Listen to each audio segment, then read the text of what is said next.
is schooling our children. All moms and dads are looking at what to do this year. Some of you guys have made up your choice. Some of you are going with homeschooling. Some of you are sending back to school. Some are maybe still on the fence. And today is not exactly when I wanted to make this video, but I haven't had time until now, so we're just gonna go with it. I have been homeschooling my children for the last 8 years now. We decided to take our son out, who we had enrolled in a local school, after he wasn't picking up reading. I was scared to death. I definitely never considered homeschooling my children, but it was a need and it was something I felt like I could do for his younger years. So we pulled him out. The school is fantastic, by the way, so definitely not knocking the school at all. It just wasn't working for our son, so we made that decision. So for the past 8 years, I have gone through a bunch of different curriculums, some good, some bad. I've learned a few things along the way, and so I want to share what has worked for us in hopes to help you. If you are new to homeschooling, or maybe you've been doing it for a while and just don't, you have some questions yet, definitely feel free to message me. I'm happy to help in whatever way I can. I've been there.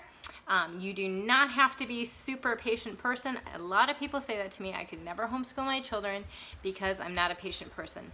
Neither am I. Patience is not one of the great virtues I have. I'm getting better. But it does not just automatically mean you're a patient person. You too can educate your children. It comes from a desire of wanting to help your children learn and feeling like that is the best option for them. You don't even have to be the smartest person in the book, because I was not good in the school myself. I struggled. I think that makes me understand when my children are struggling. It also makes me determined to help them do better. And really, as parents, that's what our job is most of the time anyways, is to help our children learn. We have that drive to help them do better than what we maybe do ourselves. So I'm going to go over some of the things that we have found to work. I want to just encourage you that if you are schooling at home, whether it's through the school or you're homeschooling, it is a tip I learned a while ago. Somebody told me, don't try and recreate school at home. And it was very freeing to hear that, because I had tried to decorate our house, and this is not to say that you can't. Decorate our classroom, like a schoolroom. It took a lot of effort. I thought it was failing if we didn't have all these posters and billboards and it looked like fun and all these things, right? And I did that for a while, and it was fun when it was fun and it wasn't when it wasn't. And you don't need that. You don't need to have that same schedule that you think they have at school. It doesn't work at home, especially if you have multiple ages, which I do now. It's just really tricky to recreate that, and it's okay. It is home learning.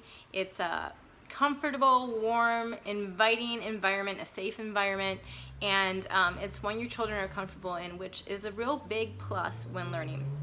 I do recommend getting a place in your home that is somewhat set up for school, with their supplies, or with a good chair and table for them to work at, some good lighting.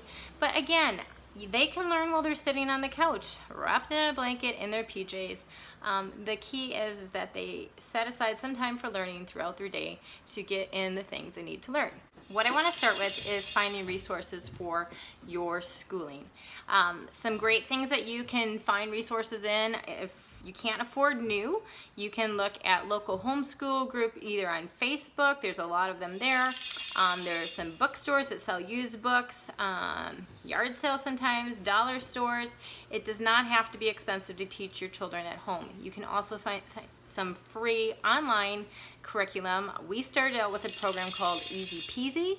It goes all the way up to high school. It is US based, but we just threw in some Canadian resources in there to offset. But seeing as I am American, I wanted to teach them some of the history from my country as well. So you can customize it. The beauty of free is you don't feel bad about not using it all, but there's a bunch of curriculum out there that provides you one big box of all your curriculums together. Last year we did through history, and it incorporated everything aside from math. So all I had to add to that was math. They even covered things like cooking and music and all those kind of things. So if you want to see the video I did on that last year, you can scroll down in my videos posted here, or just message me and I'm happy to talk to you about that.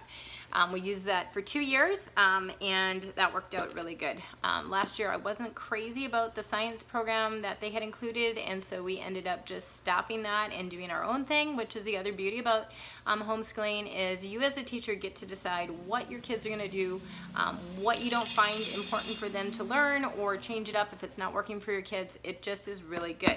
You always want to make sure that you check your local laws regarding homeschooling, what you're able to do, if you have to give your school a notification, if you've already put your children in school. Some require you to send in a letter, some don't. Just check all your local laws so you know that you're doing the right thing. Some require you to keep records, so on and so forth. What is the other thing? Another good resource is finding a local homeschool group. With COVID going on right now, I'm not sure how many groups are running, but I know some are. You'll have to check with what their rules are and what they're doing, but it's a great way for this big thing that everybody thinks is so, necessary that homeschool kids don't get, and that's socializing. I laugh because now that I'm a homeschooler, that is so far from true. Your kids socialize way more, and with all different age groups. There has never been a problem for my kids socializing. They're very outgoing. They're very confident in who they are. They've got a great friend base, so lots of good things that way. But a homeschool group is what we did in the very beginning. We found a local one, which was one of the things I kind of left as, a fleece of whether we were going to do it or not. And I found one right here locally. It was great. The kids got a good group of friends right away. I met with other moms that were homeschooling that helped me get started. So it's a really great thing to do. A lot of them do sports together, field trips, so on and so forth, swimming lessons, all those kind of things. It's a really great resource. They're worth driving for if you don't have one locally, to make at least some time to get together. Some meet weekly, some meet monthly, some meet a couple times a week. It just depends. Okay, so I'm trying to cover all my notes here so I don't miss something I wanted to say. So the big thing I also recommend is just taking a real deep breath as you're getting this curriculum sorted out, because there is a lot. If you have not looked for homeschool curriculum before, there's tons, and use your gut. Read up about it, ask questions from those who are homeschoolers, somebody who's done curriculum for a long time. A really seasoned homeschooling mom is a great resource, and they're usually super helpful. So just take a deep breath, go with your gut, order what you feel is going to work. You can always switch it up. So don't be afraid to just dive in. You don't need a ton of stuff either. If your kids are little, a bunch of craft supplies, you can get a lot of stuff from the dollar store, or local bookstores sell homeschooling curriculum. There are homeschooling stores that sell curriculum as well. And I have one here locally that I love to go to. I refer all homeschooling moms I know to.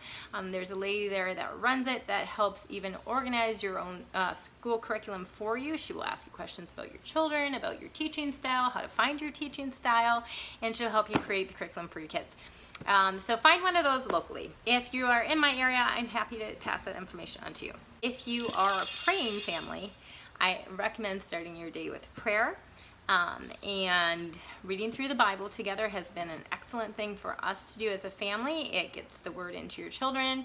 It gets you opening discussions with them that are really important about life. It's just a really great way to start your day. If you don't know how to do that, it's definitely a bunch of books out there that do devotional studies. It's really good to incorporate that into your day as well, especially first thing. A schedule is another thing I wanted to cover. I like to organize things, but I'm not real strict on those things. I've played with our schedule over the years. You can pin it up on your fridge if you want to tape it out, if that's your thing. You can have your kids write it out, or just simply discuss your expectations of what you would like your children to do. Some people find that taking breaks help their children through the day, like a recess. Sometimes it's good for mom too. Some people find just going straight through. You can set what works best for you. I find that just getting together, reading the curriculum with my children that they need help with, and doing all my things that I need to do with them works really well at the beginning of our day. I like them to take their most difficult subjects first after Bible, and then they have the rest of their day to finish the things they need to do. Now, I have older children, so they are able to do a lot of the things by themselves. My younger daughter, then, after I finish with my older children, I will take time with her and help her with her schooling, which is a lot of fun right now. Preschool is super fun to teach. And then I'm there if they need me throughout the day. And then later on in the afternoon, our plan this year is to get together and do some family reading, which I look forward to. We started that last year, and it's just a really great thing to do together. So last but not least, I'm going to tell you what we're using this year, why I chose it, and how we're going to use it. So for my youngest daughter, I had grabbed a few things for her last year just to kind of get our toes wet, to see how she was going to like learning, whether she was ready or not last year. Last year she's just about 3 and a few months. So she's very much wanting to learn with the other kids. She'd sit down at her desk the previous year. I got her a little table and a little chair, and she'd do crafts the whole time we were doing school. It was excellent. And so last year I decided to start giving her some things to do. So we got her started with some alphabet, a bunch of crafting, that type of thing. But I just simply grabbed some books like this from, I think it was like the dollar store. So it has like writing their letters, looking at pictures, drawing different lines, circling different things that go with that sound. Super easy. I grabbed some water painting books for her. This is from Costco. I really like this. It's like a kindergarten get started thing, and it's got, and we used this somewhat last year. It's got the alphabet, it has some number cards for counting, it has stickers, it has your first word cards, it has a little clock on it. It has a book where they can dry erase by copying the letters, lines, and all the things, and then start again. It has a little pencil for them. This year I picked up this preschool box with cards for attaching letters and pictures to different first words. I also picked up, this one here for mathematics, so it helps with counting and attaching like pictures so they can see it too, right? And then I have some things like this. So like these are straws with little connectors. She can build things. Big beads that she can make necklaces. You can do colors, shapes, counting, all the things. And then these, I forget what they're called, but they're really cool. Build a bunch of things. My older kids like these as well. And then I just got some readers to read with her. Some easy, simple readers that she can listen to me read. I can point out different things, some character books, all that type of thing. For my older children, starting with Bible, and even Alina, I got her a little Bible as well. This was going back to when my other children were young, so it might be a little bit different now. The Adventure Bible is what I have for my older children right now. I really like how they explain the Bible scriptures, put it in simpler terms for them to understand. And then I have a Bible by Joyce Myers that I read from when we're reading together. For my children, we are trying a new program this year. It is all online. I decided to go online this year. I kind of went back and forth a lot because it gave me the freedom to kind of take a step back, have them learn more how to read their directions, and then go from there themselves. I'm of course there to help them when needed. The curriculum is Monarch. It has a price set for individual student or a group of 2 or more, which I felt like is a really good price point. It did not have a bunch of books to buy in addition. So far we have started, I think 2 or 3 days now. We have really liked it so far. It's a little tricky to set up, but there's a pre-test your children can take to place them where they need to be. You can reassign problems that they get wrong, which is great. It gives them some video in there, some reading. There's different assignments as they go on, so we are doing that. And then in addition, like I mentioned before, I bought a bunch of readers. So I selected things from classic. My son likes mystery books, Little Women for my daughter, Pilgrim's Progress, Scarlet Letter. I have Mr. Poppins' Penguins, which I'm reading my younger daughter. Just a bunch of really good books. And we will spend time reading together, some at night, some in the afternoon. What I've found to really work for my children is I give them each the choice to take a book of their own that they're going to read to the family. And then we each take turns reading a chapter, and then I read to them. And this has been an amazing way for us to cover different things in history, geography, the Bible, just fun books even. What are some of the ones we read last year? We just read a bunch of different varieties. So pick something that goes towards your family that you're really interested in. And do that. So with homeschooling or even at-home learning, like maybe you are not trying to homeschool, but you want to add things to your children's learning. It's just a really great idea to make it as fun as possible. Get involved as much as you can, but also take a step back and let them love learning and let them pursue the things that interest them. And yep, give them a little guidance, but just watch. I mean, it'll be amazing what they pull out and what they gravitate towards, and each one's different, and it's an amazing thing to watch. There's lots of resources out there to learn on what kind of learner your child is so that you can help them with the way that they learn. What kind of teacher you are so that you kind of know your style and how that can best work for your family. Unit studies are a great way to teach. I really like them, and lap books are so much fun, especially for young learners, to help them hold on to what they have learned and to show it off to dad when he comes home from work. It's really fantastic. I really like those, and I use them a lot when they're younger. Also, if you are having an off day, okay, we all have them, and there's great ways to break off from what you do normally. Go to a museum, go for a hike, take the day off. Even if you just sit and watch a movie, cuddle up together, and just enjoy time together, it's okay. Try again tomorrow. You will gain more by doing that than trying to bulldoze through the day. I've done both. It doesn't work great when you bulldoze. Take the day off, take a breath, enjoy the moments you have with your children. They're gonna learn what they need to learn.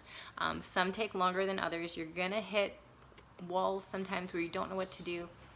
That's when you go to your support team and you ask other homeschoolers, other moms, other teachers you know.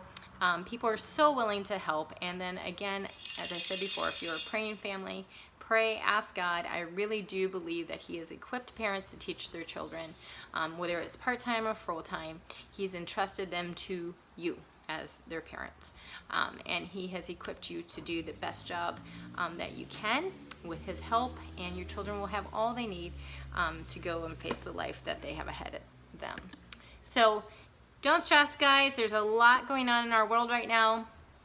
You can do this. If I can do it, you can. Guaranteed. It's not as scary as it feels like in the beginning. There are moments, but you can get through them. And if you need some help and you would like to ask me any questions, just send me a message, DM me. I'm here for you. I will try and help you as much as I can. Anyways, I hope this helps. If you have any comments or questions, you can comment below or comment directly to me. I'm happy to help. Have a great and blessed school year, however you are doing school this year. And remember, these years go by so very fast. Enjoy them. Embrace the time you have together. Bye, guys.